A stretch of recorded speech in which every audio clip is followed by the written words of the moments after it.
Balapan motor kejuaraan daerah Maluku kelas 140 cc 2 langkah Standard X Rider dijuarai Abdullah Marasabesi. Pembalap legend kota Ambon yang kerap disapa Ebok itu berhasil menyingkirkan 23 lawannya hingga akhirnya finish di posisi pertama. Saat diwawancarai, Ebok sangat bersyukur bisa menjuarai ajang Kejurda Maluku kelas X Rider, di mana untuk kelas yang satu ini diikuti oleh para pembalap yang sudah legend.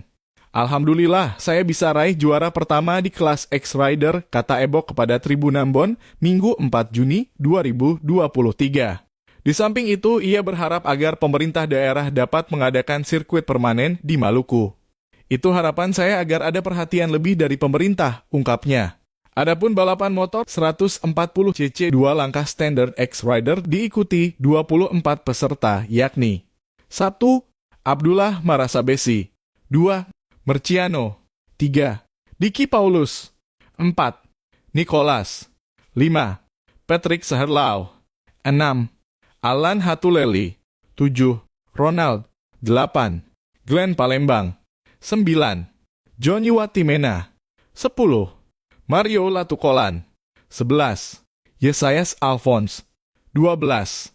Eten 13. Willem 14.